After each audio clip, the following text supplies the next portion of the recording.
Okay, and we're live. I did change the camera angle a bit to give me a little bit of a better composition.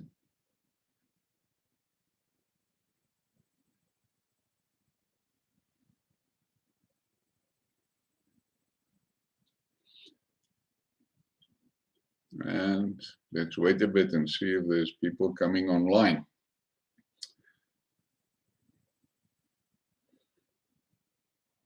Hallo Renier, waar is jy vandaan?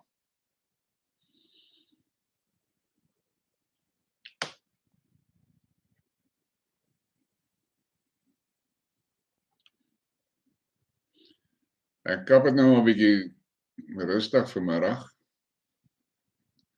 Dis nou die tweede keer wat ek die ding doen. Ek moet net sien hoe werk dit. Of course moet ek nog baie leer. Ek sit hier in Nelspruit. Dis nou net so by 11:15 verby. Oh, okay, die Indiese Oseaan.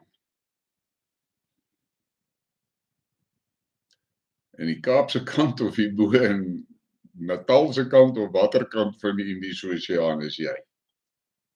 Ek sit in die Laagveld soos julle seker weet. Dis nou amper 1:00. Dis nogal 'n lekker somersdag. Lyk my die winter is nou al verby.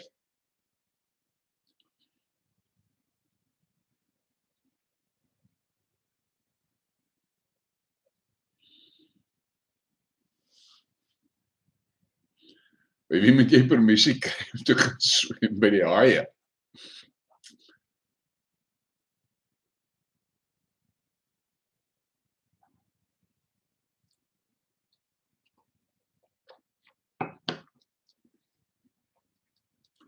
Die ding waaroor ek vandag wil gesels is o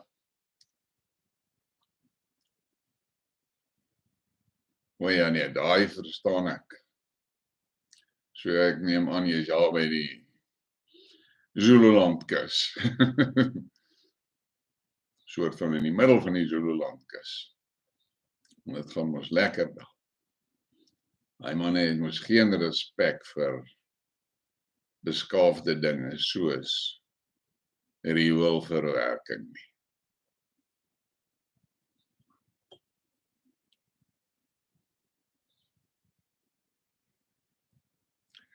Die ding wat ek vandag oor gesels is 'n skakel wat iemand vir my gestuur het so rukkie terug. Dan kyk ek na dit op Telegram. En dis toe 'n brief wat 'n Afrikaner boer vir die Russiese soldate in die Oekraïne geskryf het. En ek moet sê, ek was nogal regtig getref deur die brief. En die ou het 'n paar dinge kwytgeraak wat ek nie eintlik geweet het nie, jy weet. And that's the beauty of the internet. We learn something new every day.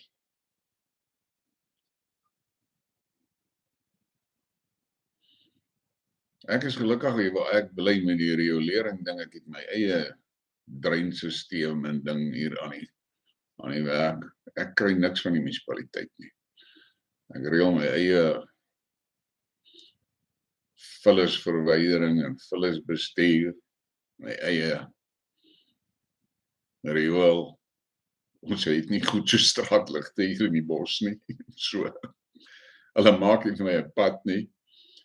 So daar werk so 25 jaar wat ek betaal nie eers daai rekening wat hulle my stuur van die streeksdienste raad af nie. Ek het net besluit as hulle my die dag hof toe val en sal ek vir die judge sê, kyk, ek is bereid om te betaal, as hulle my net gaan verduidelik waarvoor moet ek betaal. Want ek kry by hulle niks.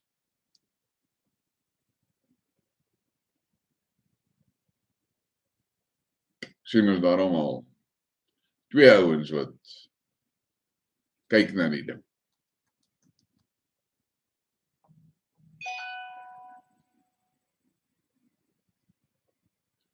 Ek sal hom nog so 30 sekondes gee. En dan gaan ek maar begin met die briefie. Dit was regtig vir my treffend geweest toe ek dit gesien het.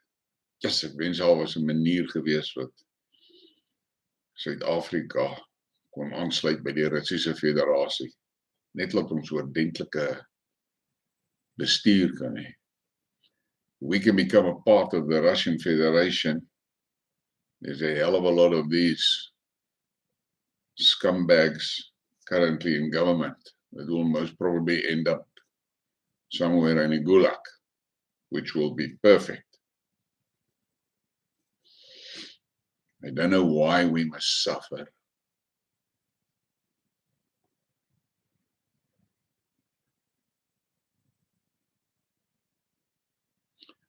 Ja, dit is so. Daar is nie meer baie oor nie.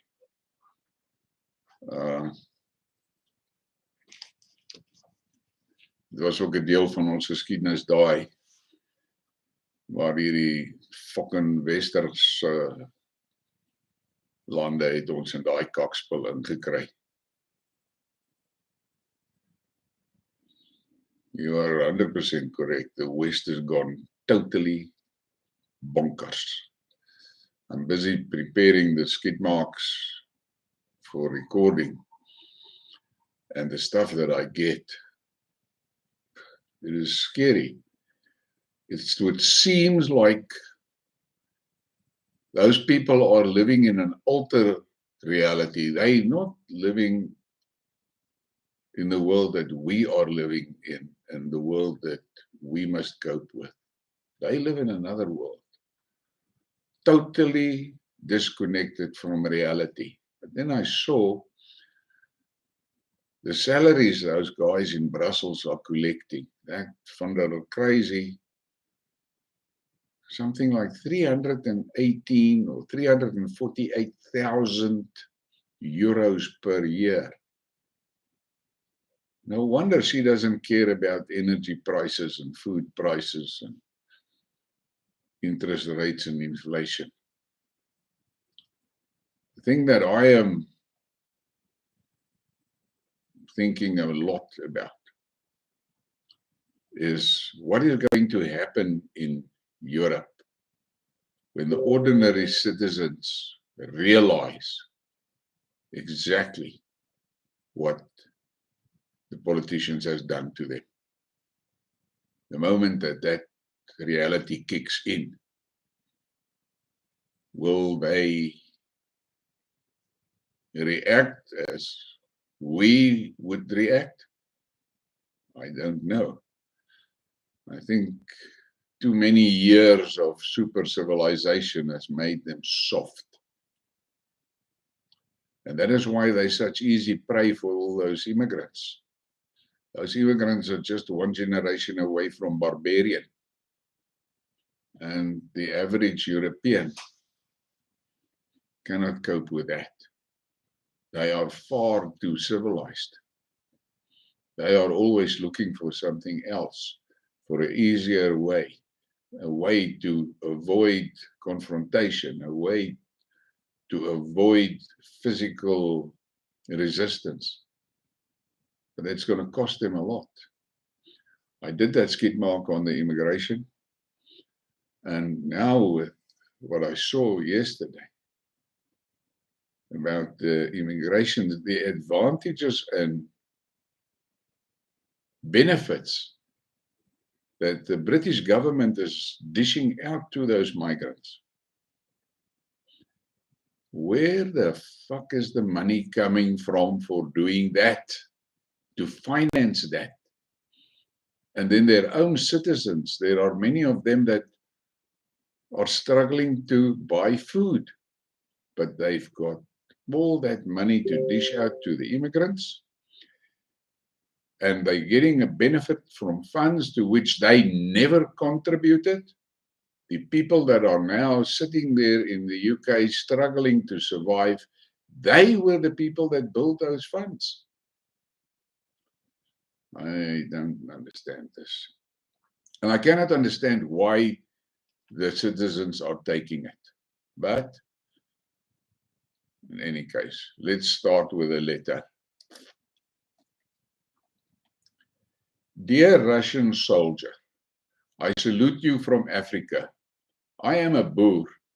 Like you, we understand what Anglo-Saxons are capable of. Our women and children were the first to be placed in British concentration camps, where so many of them perished. Who helped us? Russians did. They sent money and people, soldiers and nurses. We have more in common. My great-grandfather was in the first trenches dug the Anglo-Boer War at the Battle of Magersfontein. He tells of how easy it was to kill Englishmen at 150 meters. You just aim for the chrome badge on the hat and you will hit between the eyes. They lost count of how many they killed with such ease. And incidentally, my grandfather was there too.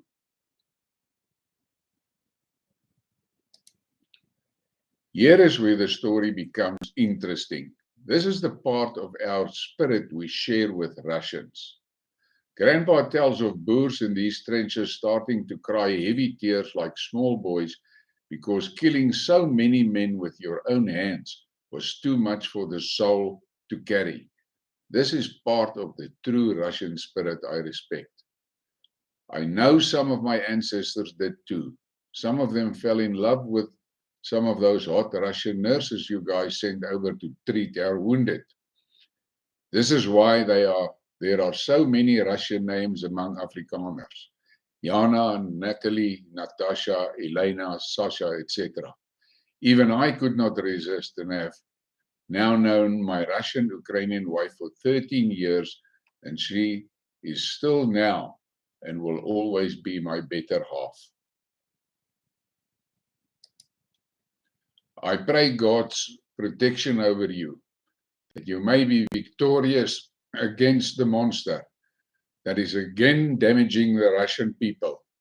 Your cause for battle is just. Finish the work your grandfathers had left incomplete. Only because of their humanity and compassionate souls, do not disgrace them. You have the opportunity to honor their memory and the sacrifices they made, so that you, their children, will be all that you can be. Fight with honor. Be merciless to your enemy. But if he lays his weapon down, show him mercy. Do not degrade yourself and dirty the memory of your ancestors and your country, like these fascist devils do. Come back safely to us and mostly to your loved ones. It does not matter what the Anglo-Saxons say about you. If your heart is true and clean, it only matters what God says. Keep your faith, look after each other. You have many more brothers that you do not know about, who are with you in spirit. Period. Dawai. Now go kick some Nazi ass. Supporter from Africa. And this letter has really hit deep and hard in my soul. And I will do it and handle it in a Skidmark that I will record, because it is way too valuable to only be available in the live stream. And there is words in there that really, I'm a fairly robust and tough guy, and I have been raised by a mother that did not believe in being a softie, and she put the pressures on me all the time to be a man. That was the big message that she also always gave me. You must be a man. And a man don't cry, and a man don't do that, and a man doesn't do that. But in the meantime, she taught me how to bake and cook. She taught me how to do tapestries. She taught me how to do embroidery. She taught me how to work with a sewing machine. And she tried to inspire me to do flower arrangements, all of those things. And it was weird because her main message was, you must be a man. And yes, so this letter did hit me hard, but I had to share it with you. I really hope you guys enjoy this, and I'll catch you on the flip side. Have a great day.